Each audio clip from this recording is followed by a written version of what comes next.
हमने इस कुरान पाक को नाज़िल कर हम इसकी हिफाजत का जिम्मा लेते हैं। जब अल्लाह ताला ने हिफाजत का जिम्मा ले लिया तो एक खबीस वसीम रिजवी चाहे हजारों खबीस, ये तो इब्तिदा इस्लाम से लेकर अब तक हजारों लोगों ने इस्लाम पर उंगलियां उठाई, मरकज़े इस्लाम पर उंगलियां उठाई, मगर हुआ क्या? कोई अबू जहल बन करके क्या कहते हैं धंस के रह गया, कोई अबू लहब बन करके खत्म हो गया, और किसी के बच्चे तबाह होकर के रह गए, और कोई वह है जो दुनिया में अभी लानत पड़ता हुआ है कि नहीं? हम इस चीज की सख्त मजम्मत करते हैं। अल्हम्दुलिल्लाह अल्हम्दुलिल्लाहिल्लज़ी वफ़क़ना अल-मुशारकता लिहाज़िहिल हल्क़तिल मिअराजिय्या व नव्वरहा बिवर्क़तिल उलूमिन नबविय्या वस्सलातु वस्सलामु अला सय्यिदिना शफ़ीइना हबीबिना मौलाना मुहम्मदिल मुस्तफ़ा सल्लल्लाहु अलैहि वसल्लम खैरिल बरिय्या व अला आलिहि व अस्हाबिहि अल्लज़ीना तसक़फ़ू बितक़ाफ़तिद दीनिय्या वल इस्लामिय्या। अम्मा बाद फ़क़द क़ाल अल्लाहु तबारक व तआला फ़ी कलामिहिल बलीग़ वल फ़ुरक़ानिल हमीद। अऊज़ु बिल्लाहि मिनश शैतानिर रजीम। बिस्मिल्लाहिर रहमानिर रहीम। सुब्हानल्लज़ी असरा बिअब्दिही लैलन मिनल मस्जिदिल हराम इलल मस्जिदिल अक़सा। सुब्हानल्लाह सुब्हानल्लाह। सदक़ल्लाहुल मौलाना अज़ीम व सदक़ रसूलुहुन नबियुल अमीनुल मकीनुल मतीनुल करीम व नहनु अला ज़ालिका लमिनश शाहिदीन व शाकिरीन वल्हम्दुलिल्लाहि रब्बिल आलमीन। आइए झूमकर अपने आका पर दुरूद पाक पढ़ाएं।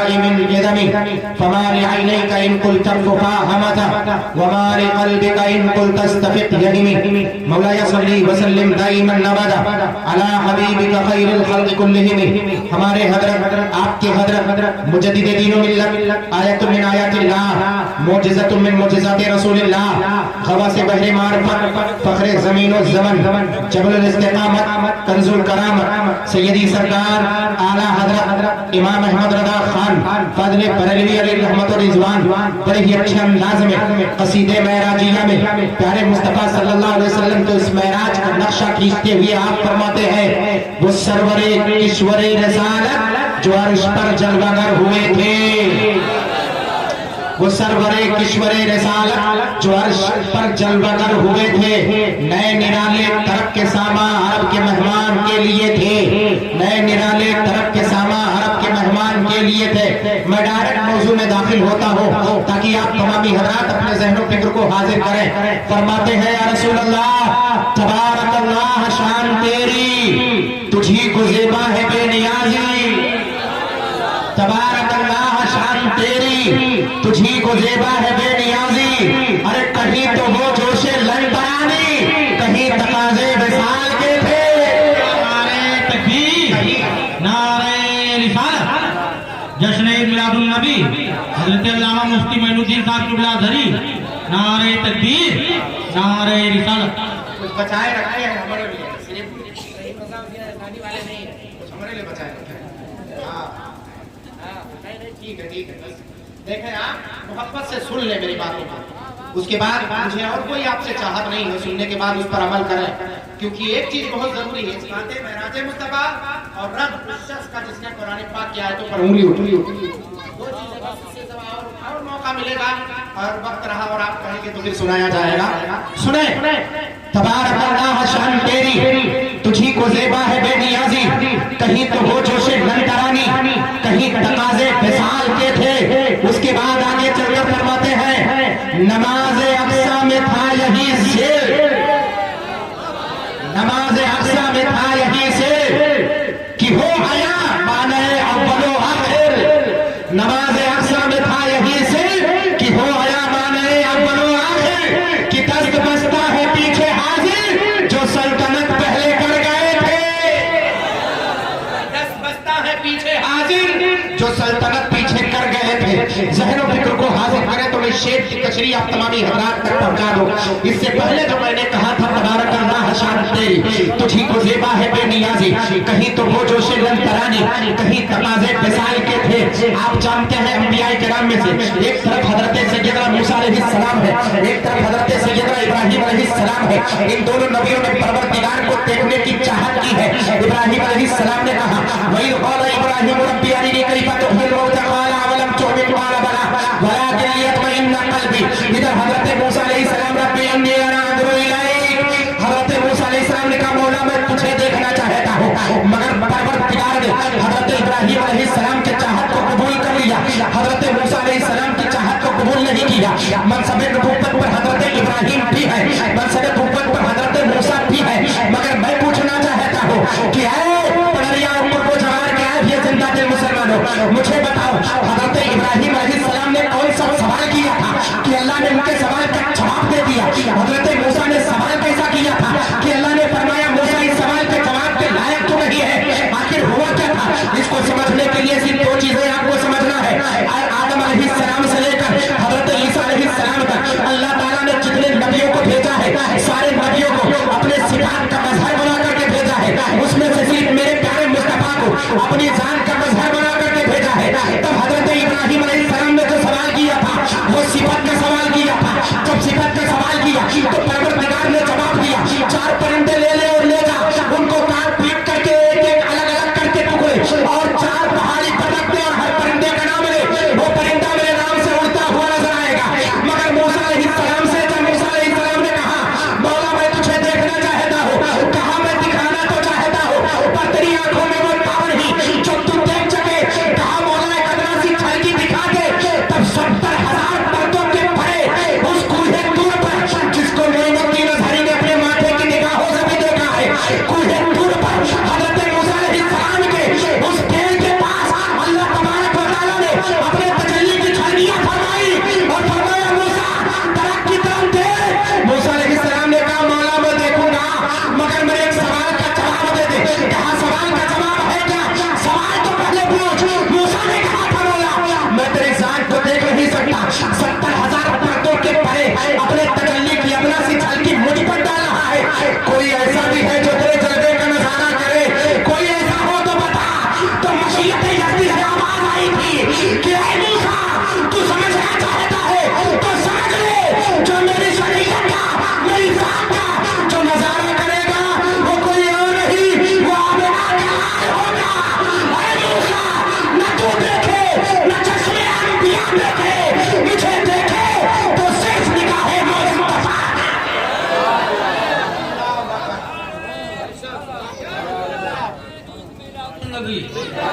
उलमाए अहले सुन्नत नारे तकबीर नारे रिसालत। ऐ मूसा न तू देखे न चश्मे अंबिया देखे, मुझे देखे तो सिर्फ निगाहे मुस्तफा देखे। सुभान अल्लाह। किसी में कोई काम नहीं है। हजरत मूसा अलैहिस्सलाम ने एक तजल्ली की झलकी देखी थी, अदना सी झलकी। जब कहा था अब यहीं पर रुक करके एक बात और मैं आपको वाज़ेह कर दूं। सुभान अल्लाह। एक बात और, चूंकि विलायत का भी मफ़हूम सामने है, आला हजरत सरकार ने खताबा रज़विया में इन्नी अल्लाह उस दरख्त से आवाज आई थी, दरख्त से आवाज आई थी कुरान पाक की आयत में मूसा इधर देख मौला तुझसे कलाम कर रहा है। तो कहां से आवाज आई थी, दरख्त से आवाज आई थी। अब एक मैं मंतकी और फलसफी बात आला हजरत सरकार के फतवा और रज़विया के हवाले से मैं पेश कर रहा हूँ, जरा समाज को इस बात को समझने की कोशिश करो। हजरत सैयदना बायज़ीद बुस्तामी रहमतुल्लाह तआला अलैह आला हजरत सरकार जब गोलियों के सिलसिले से सवाल किया गया तो कितना अदीबाना जवाब देते हैं, कितना मंतकियाना जवाब देते हैं, कितना फलसफियाना जवाब देते हैं। बहुत तकरीरें आपने सुनी होगी पड़रिया वालों, लेकिन मैंने ये सोचा नहीं था, लेकिन बात ज़िम्मन आ गई है और जहन में बात है तो मैं उसको रख देता हूँ। ज़हनो फिक्र को हाजिर करो। क्या कोई बंदा ये कह सकता है कि मैं अल्लाह हूँ? किसी में अताब है? हजरत सैयदना बायज़ीद बुस्तामी फरमाते थे सुब्हानी मा आज़म शानी, सुब्हानी मा आज़म शानी। हजरत बायज़ीद फरमाते थे कि पाक है मेरी ज़ात, मैं पाक हूँ, मैं मुक़द्दस हूँ, ज़ात मेरी सुब्हान लफ्ज़ सुब्हान का तज़किरा आप करते थे और अपने आप को सुब्हान करके। आपने मंसूर हल्लाज का नहीं सुना? फरमाते थे अल्लाह, क्या फरमाते थे? अनल हक फरमाते लेकिन नहीं फरमाते। मंसूर हल्लाज की रवायत को आपने सुना है, उसकी तशरीह आला हजरत ने दूसरे जाविये से फरमाई। लेकिन ये आका गौसे आजम सरकार है, कब्र के पास जब मुद्दों से गुजर रहे थे, आपने 1000 मरतबा सुना होगा, तो कहा कुम बिइज़्नी, मेरे नाम से, मेरे इजाजत से उठो। कोई मुर्दा किसी वली के इजाजत से उठ सकता है? उठ सकता है? फिर आखिर है क्या मसला भाई? किसी को हक हासिल है, हो सकता है हमारे यहाँ या सुनने वालों में से कोई ऐसा भी हो सकता है कि बात समझ गए, कितना समझ गए कि नाम लेना जरूरी है, जबान में कराहत, नाम लेना जरूरी नहीं, अब समझ गए उस पार्टी वाले। हाँ, कुर्ता कुछ लंबा हो जाए और पैजामा कुछ छोटा हो जाए, बस समझ गए ना। अब जहन को हाजिर करें, कोई कह सकता है कि आका गौसे आजम की वो शान नहीं जो कहे कि मेरी इजाजत से उठो। कौन? बायज़ीद बुस्तामी है। ये क्यों कर कह सकते हैं सुभान इमाम शान, ये परवरदिगार है सिर्फ जो कह सकता सुभान। सुभान का लफ्ज वही इस्तेमाल कर सकता, उसके अलावा किसी की इजाजत नहीं है। बायज़ीद बुस्तामी जब आलम वक्त से बाहर आए तो आपके मुरीदों और बड़े बड़े उलमा जमा हुए, कहा आपने कुफ्र कर दिया। मुझसे कुफ्र के बारे में कहते हो, मैंने कुफ्र किया था, मैंने क्या कहा? आपने कहा सुभान इमाम शानी का, खुदा की कसम मैं ये नहीं कह सकता, खुदा की कसम। बायज़ीद बुस्तामी फरमाते मैं ये नहीं कह सकता। फरमाते नहीं, आपने नहीं कहा मैंने नहीं कहा, कहा आप ही ने कहा है। तो बायज़ीद बुस्तामी ने फरमाया खुदा की कसम जो ये कहे वो काफिर है, जो ये कहे सुभान इमाम शानी वो काफिर है। का हुजूर आपने कहा है, का मैं अल्लाह का वास्ता देकर कहता हूँ, अगर दोबारा मेरे जबान से सुनना तो मुझे मार डालना, तलवार लेकर मुझे कत्ल कर देना, ऐसे शख्स को जिंदा रहने की इजाजत नहीं है, जिंदा रहने की इजाजत नहीं, कत्ल कर देगा। हाँ, बैठे हुए थे सवाल में बस में जब बायज़ीद बुस्तामी आए, ज़हन फिक्र को हाजिर करो, तो फरमाया जैसे फरमाया सुभान इमाम शानी, कोई खंजर कोई तलवार लेकर किनारे सब बैठे हुए हैं, जैसे आपने फरमाया जिसने निशाना खींचा और निशाना लगा करके बायज़ीद बुस्तामी अलैहि रहमत व रिज़वान को मारा, जहां जहां निशाना लगाया था उनके हाथ से वो तीर तलवार निकले तो, लेकिन पलट कर जिसने पेट का निशाना लगाया था उसी के पेट में आकर वो छुरा होगा। जिसने तलवार गर्दन की उठाई थे उसके गर्दन पर आकर वही तलवार पलट आई है। जिसने जो औजार उठाए थे वही औजार बांट करके उसके जिस्म पर निशाना बनाया। बायज़ीद बुस्तामी रहमतुल्लाह अलैह जब बच के आलम से जब आलम कैफ में आने के बाद बताइए तुम लोगों को मजरूह किसने किया? ये तुम्हें किसने मजरूह किया? आका बायज़ीद बुस्तामी ने पूछा तो लोगों ने कहा हुजूर आप बैठे हुए थे, आपके ज़बान अक़दस से आवाज आ रही थी सुभानी माज़मा शानी, आप ये फरमा रहे थे इन लोगों ने तलवार चलाई और जब हथियार चलाया तो वापस पलट करके इन्हीं जिसके जिस्मों पर लगा। तब बायज़ीद बुस्तामी कहते हैं देख क्या मैं नहीं कहा करता था कि मैं नहीं बल्कि मेरा मौला मुझे बोल रहा है, मैं नहीं बल्कि परवरदिगार के साथ जो वहदतुल वजूद के कायल है वो बोल रही है। अब ज़हनो फिक्र को हाजिर करो तरजिया वालों, मैं वहदतुल वजूद जिसका कज़िया सबसे पहले शेख मुहिद्दीन इब्ने अरबी ने उठाया था, जो अरब का एक मशहूर सूफी है जिसके बारे में तारीख का उड़ान उठा करके देखो, शेख मुहिद्दीन अरबी रहमतुल्लाह ताला अलैह कोई ऐसे वैसे बुजुर्ग नहीं है। इस्लाम के फलसफे को बाबत तसव्वुफ के जरिए जिसने सिखाया है उसी को मुहिद्दीन इब्ने अरबी कहते हैं। वहदतुल वजूद का कज़िया लेकर जब आला हज़रत सरकार ने तज़किरा किया, कहा यही तुम ना समझ पाए, तुम बिइज़्नी अनल हक, कोई कह रहा सुभानी माज़मा शानी, ये नहीं समझ पाए, समझना है तो मूसा अलैहिस्सलाम के कूहे तूर को देखो।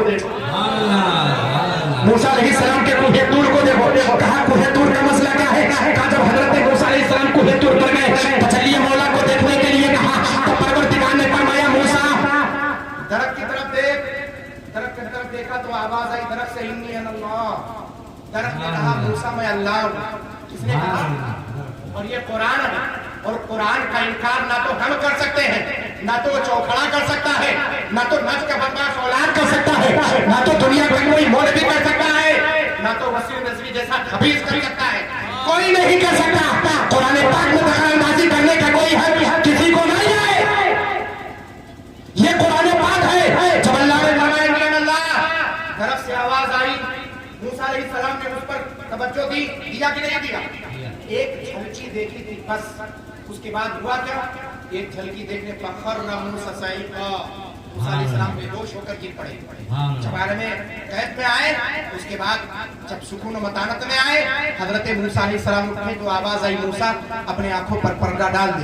तो जल्दी मौला की वो रोशनी तेरे आंखों में आ गई है, डायरेक्ट तेरी निगाहों को कोई देख लेगा तो उसकी आंखें फट जाएंगी, वो बर्दाश्त नहीं कर पाएगा। और तारीख में रवायत मशहूर है कि आपकी बीवी जब आप घर गए थे तो कहा था पर्दा करने का काम तो औरतों का है, मर्द कब से पर्दा करने लगे। हजरत मूसा ने कहा, सफूरा ये मत कहो, आज मेरी आंखों को देखने के बारे में मत कहना। सफूरा ने कहा कि आप मेरे शौहर, हजरत सैयदा सफूरा अलैहिस्सलाम ने कहा मेरे शौहर मैं आपको देखूंगी। कहा था कि अगर देखोगी तो मेरी निगाहों में वो जलवे बसे हुए हैं, उन जलवों का ताब नहीं ला सकोगी, उन नूरानियत का ताब नहीं ला सकोगी। तब जब असरार किया था आपकी बीवी ने, तब आपने फरमाया था कि एक आंखें बंद करके एक आंख से देख, एक आंखें बंद करके जब एक आंख से देखा तो आंखें फट गई। हजरत मूसा अलैहिस्सलाम मुसल्ले पर गिरे, कहा मौला यही दिन दिखाना था। कहा मौला मेरी बीवी की आंखें वापस कर दे, क्योंकि नबूवत की आंख जो होती है, नबूवत की ज़बान जो होती है, अल्लाह उसे कबूल फरमाता, मुस्तजाबुत दावत होती है। अल्लाह ने उनकी दुआ को कबूल किया, उनकी आंखें वापस आ गई। तो मैं इतना कहना चाहता हूँ सबूत के दलील पे, उलमा अहले सुन्नत मेरे साथ है इस हवाले के साथ। कुरान पाक में अल्लाह ताला ने फरमाया इन्नी अल्लाह, अरे तरफ से आवाज आई कि मैं अल्लाह हूँ। और हजरत मूसा अलैहिस्सलाम ने इत्तेफाक किया, हजरत मूसा अलैहिस्सलाम ने उस आवाज को कबूल किया। कबूल किया कि नहीं कबूल किया? आवाज देने वाला बड़ा, कबूल करने वाले मूसा, आवाज देने वाला बड़ा, कबूल करने वाले नबी।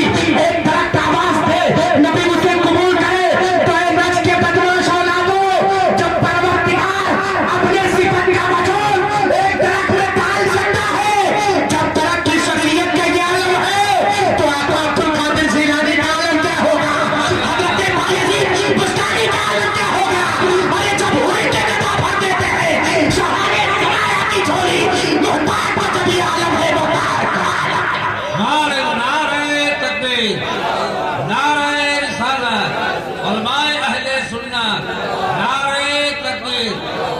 सुभान अल्लाह। सुभानी बाज़ानी की तशरीह है, कोई कभी पूछे तो इसको बताना, दलील की रोशनी में वाज़ेह करना। कहा वलियों के बारगाह में जाओ तो अपने दिल को संभाल करके जाओ, तुम्हारे दिल के असरार से वाकिफ होते हैं, असरार से वाकिफ होते हैं। एक रवायत बहुत मर्तबा आपने शायद सुना हो, लेकिन वली की बात आई तो हजरत बयान कर दूं। मैं इस मूड में था नहीं, लेकिन अब मैं चाह रहा हूँ कि इसको बयान करके तब ऊपर चलूं, इजाजत है? औरंगजेब आलमगीर को कितने लोग जानते हैं? हाथ उठा करके बताएं, हाथ उठा करके बताओ। औरंगजेब आलमगीर कितने लोग जानते हो? तारीख भुला बैठे अपने हिंदुस्तान, अपने हिंदुस्तान की तारीख ही तो नहीं जानते आप। यही सिर्फ जान लो कि हिंदुस्तान है क्या, तो आपको फख्र होगा कि आप मुसलमान हैं, आपको फख्र होगा कि आप मुसलमान। इसी हिंदुस्तान की तारीफ, यही वो हिंदुस्तान है। अल्लाह तबारक व तआला ने नूरे मोहम्मदी की सबसे पहली झलकियां रूए जमीन पर अगर जसदी खाके पर पिन्हा कर किसी को भेजा तो हजरत आदम अलैहिस्सलाम को हिंदुस्तान पर नाजिल फरमाया है। जिस पहाड़ पर नाजिल हुए उसी पहाड़ से हीरे निकाले गए, वहीं से कूहे नूर, वही जगह कूहे नूर हीरा निकला है, वहीं से उसी पहाड़ से वहीं से डायमंड आज भी निकाला जाता है। जाकर के देखो सरंदीप की पहाड़ी पर सबसे ऊंचाई पर 9 फीट लंबा और 4 फीट चौड़ा निशाने कदम आज भी मौजूद है, जिसकी सबसे बड़ी सिफत यह है कि बादल के आबशार रोजाना हजरत आदम अलैहिस्सलाम के कदम नाज को धुला करते हैं। जरूरत नहीं धुलने की, हजरत आदम अलैहिस्सलाम के निशाने कदम को आज भी बादल के आबशार रोजाना धुला करते हैं। उस सरंदीप की पहाड़ी पर जाने की तौफीक हो, ज्यादा कहीं नहीं, कर्नाटक से आप जैसे ही अंदर जाएंगे और सरंदीप की पहाड़ी पर श्रीलंका के बॉर्डर पर जैसे कदर में पहला पुल पड़ेगा, उसके बाद जो सबसे ऊंचा टीला है उसी टीले पर जाओ तो आपको नजर आएगा हजरत सैयदना आदम अलैहिस्सलाम के। वही वो मालाबार की सरजमीन है जहाँ से हीरे मोती निकलते हैं, वही वो मालाबार की सरजमीन है जहाँ की शादी को देख करके कहा था ये अब तेरा समा है। हजरत आदम अलैहिस्सलाम ने कहा था मौला तू मुझे जन्नत से भेज तो रहा है, दुनिया के किस खित्ते में भेजेगा? अगर मैं जन्नत से जाऊंगा तो किसी हरियाली बाग ही में जाऊंगा, ऐसी जगह जाऊंगा जो हरे भरे तरफ जहां पर हो, जहां पर खुशनुमा वादी हो, जहां के मौसम खुशनुमा हो, जहां के अवसार खुशनुमा हो, जहां के माहौल के दबाव खुशनुमा हो। तो परवरदिगार ने आवाज देकर कहा था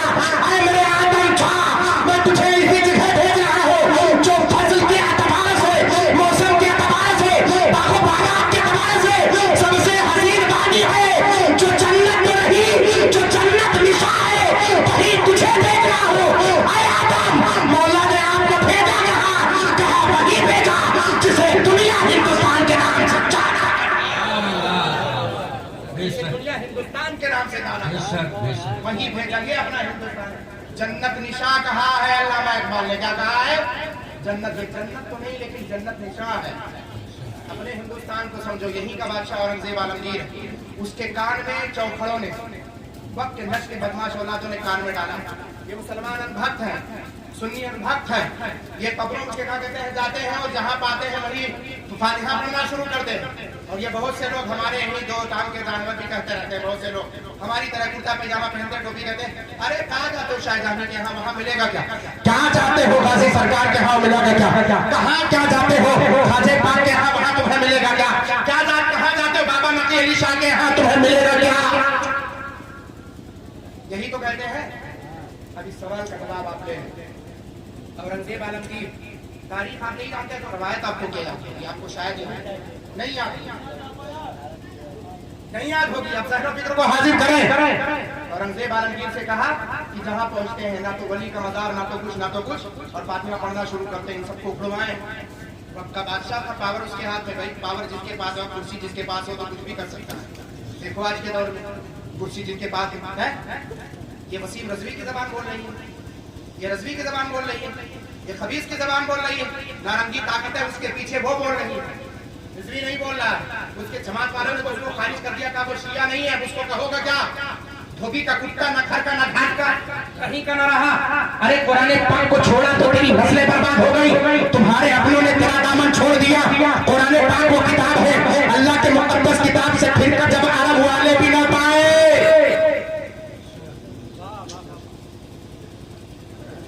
जब कुरान पाक ने ऐलान किया था कि लाओ तेरे सामने है दबे लचे, वो जब कलमात इस्तेमाल किए थे, तेरे सामने है दबे लचे फुसहा अरब के बड़े बड़े, कोई जाने मुंह में ज़बान नहीं बल्कि जिसमें जान। कुरान के सामने उठने वाली आवाज के बारे में मेरे मुजद्दिद ने फरमाया था, तुम उसको क्या समझ सकते हो? औरंगजेब आलमगीर निकला अपने नशीनों को लेकर, कहा चलो कब्र पर पहुंचेंगे, 3 वसूल होगा, मेरे वसूल होंगे, 3 मरतबा सलाम करूंगा।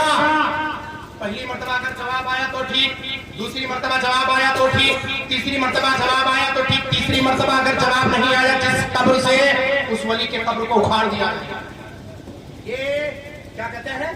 फहरिस्त बनाकर औरंगजेब आलमगीर वक्त का बादशाह हिंदुस्तान का निकला था, दिल्ली के सरजमीन से उठा और दिल्ली ही में शहर दिल्ली में एक साहिब कश्फ के मजार पर पहुंचा। ज़हनो फिक्र को हाजिर करो पिड़िया वालों, वलायत को अगर समझना चाहते हो तो सुनो, आपको समझ में आएगा। कौन नहीं जानता सैयदना सालार मसूद गाजी अलैहि रहमतुल रहमान को?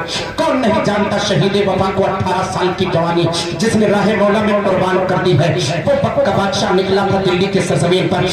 पहुंचने के बाद उस कब्र अस्सलाम वालेकुम जवाब आया, वालेकुम सलाम, पढ़ते पढ़ते करते करते आगे बढ़े। एक साहिब कश्फ के मजार पर पहुंचे, एक मरतबा सलाम किया, जवाब नहीं मिला, दूसरी मरतबा सलाम किया, जवाब नहीं मिला, तीसरी मरतबा सलाम किया, जवाब नहीं मिला, तीसरी मरतबा जैसे सलाम किया तो तैयारों से आवाज आई, वालेकुम सलाम या औरंगजेब, ऐ औरंगजेब तुझे भी सलाम की हो। इतना सुनना था औरंगजेब आलमगीर ने कहा था, ऐ साहिब कश्फ बुजुर्ग, मैं आपके जिंदगी और हालात को जानता हूँ, मुझे इशारा करे किसी ऐसे वली के बारगाह में जहां पर मैं जाऊं तो मेरा अकीदा ये कहता है कि वलियों के मज़ारात को तू जांचने मत निकल, बल्कि ये वो है तुझे जमीन पर चलता हुआ देखते नजर आ रहे हैं, वो है जो जमीन पर चलता हुआ देखते हैं। अगर ये देखना है तो औरंगजेब कहीं और मत जा, बहराइच के सरजमीन पर सैयदना सालार मसूद गाजी के दयार में चला था। अब हाथ उठा करके बोले, जितने लोग गाजी सरकार को जानते हैं वो हाथ उठा करके बोले। जानते हो आज वक्त का बादशाह किसके लिए निकला था? जांच करने के लिए कि अगर कहीं किसी तरह कब्र से आवाज ना आए तो उस कब्र को उखाड़ दिया जाए। तारीख में कोई ऐसी कब्र ना मिली जिसको उखाड़ पाया हो, क्योंकि ये हिंदुस्तान है जहाँ पर अल्लाह के ऐसे ऐसे वली मौजूद हैं जिनकी तारीखें आपके सामने रख दी जाए तो आप अश करना शुरू कर देंगे। यही बहराइच के सरजमीन पर दिल्ली से चलकर घोड़े पर सवार होकर पहुंचा था। उसके मुशीर, उसके वजीर उसके पीछे थे। सबसे आगे औरंगजेब आलमगीर था। औरंगजेब आलमगीर कोई लल्लू पंजू आलिम का नाम नहीं है। औरंगजेब आलमगीर उस आलिम का नाम है जिसने 500 उलमा को बिठा करके, जिसने इल्मे फिक्र की सबसे बड़ी किताब लिखवाई, जिसको फतावा हिंदिया फतावा आलमगीरी कहते हैं। आज भी हिंदुस्तान के हुकूमत में सबसे ज्यादा फिक्र हनफी के एतबार से जिस किताब को मकबूलियत हासिल है वो फतावा आलमगीरी है। फतावा आलमगीरी है। उलमा से पूछो, 500 उलमा को बिठाकर लिखवाता था, उसके बाद उसकी तस्हीह करता था, देखता था, जांचता करता। वो इतना बड़ा आलिम है, उसकी मैं बात कर रहा हूँ। वो हाफिज जो रमजान शरीफ में किसी और हाफिज को आगे पढ़ने नहीं देता था, बल्कि आगे पढ़कर पूरे कुरान पाक को सारे दिल्ली वालों को सुनाया करता था तरावीह। इतना बड़ा हाफिज था कि कम से कम वो किसी हाफिज का लुकमा नहीं लेता था। औरंगजेब आलमगीर किसी हाफिज का लुकमा नहीं लेता था। मैं इस रवायत को भी आपके सामने रख दूंगा 2-3 मिनट में। बातें अगर जहन में आती रहती है तो समाप्त कर ले। औरंगजेब आलमगीर अपने मुशीरों फजीलों को लेकर शहीद हिंदुस्तान के इसी सरजमीन पर, आपके इसी यूपी के सरजमीन पर, बहराइच शरीफ की धरती पर पहुंचा था।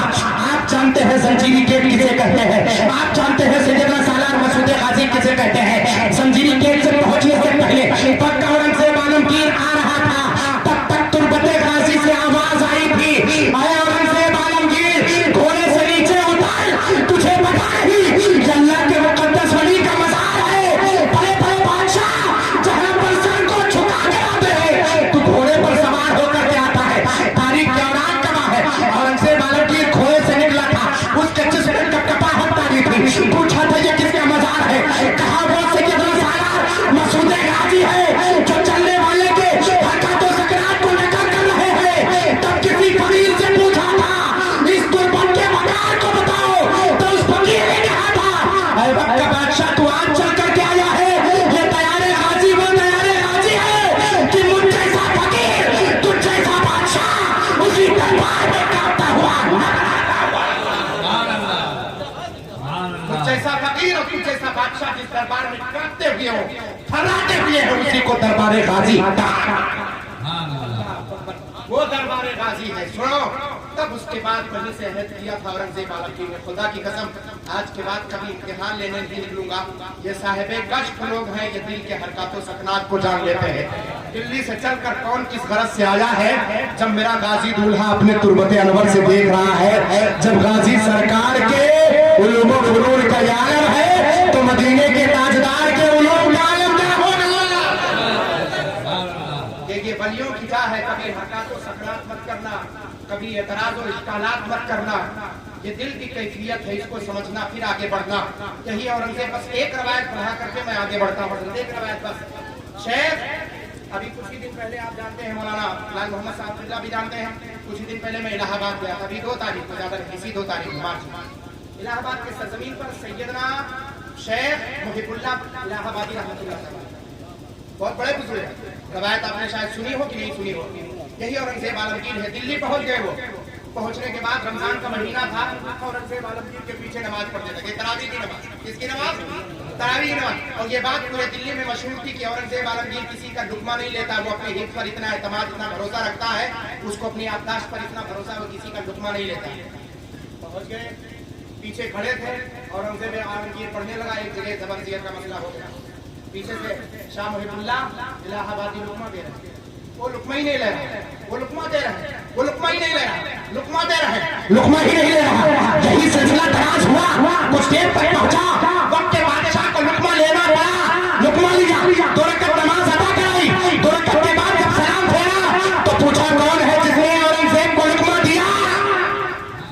मैं मुहिबुल्लाह इलाहाबादी हूँ, मैंने लुकमा दिया। कहा आपने लुकमा क्यों दिया?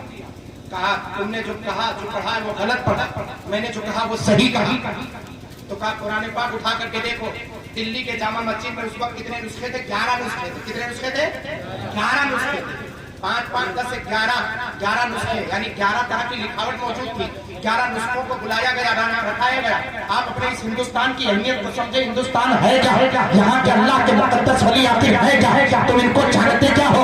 कहा इन सारे नुस्खे को मंगाओ। नुस्खे को मंगाया गया, हर एक नुस्खे को उठा करके कुरान पाक की आयत को देखा गया।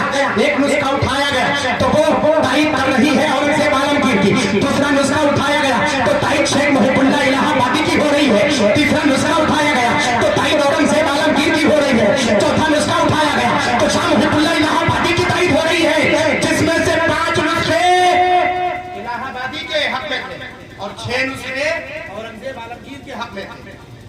6 नुस्खे औरंगजेब आलमगीर के हक में थे और 5 नुस्खे में वैसे लिखा हुआ था जैसे मुहिबुल्लाह इलाहाबादी शेख फरमा रहे। तब औरंगजेब आलमगीर ने अपनी मूछ पर ताव रख करके सीना चौड़ा करके कहा, अब तो मान ले 6 नुस्खे मेरे तरफ हैं, 5 नुस्खे आपकी तरफ हैं, ज्यादा मुसहफ मेरी तरफ है, तो आप अब मान ले कि आपका कहा हुआ गलत था, मेरा पढ़ा हुआ सही है। शेख मुहिबुल्लाह इलाहाबादी की आंखें सुर्ख, चेहरा लाल हो गया, चेहरा लाल हो गया।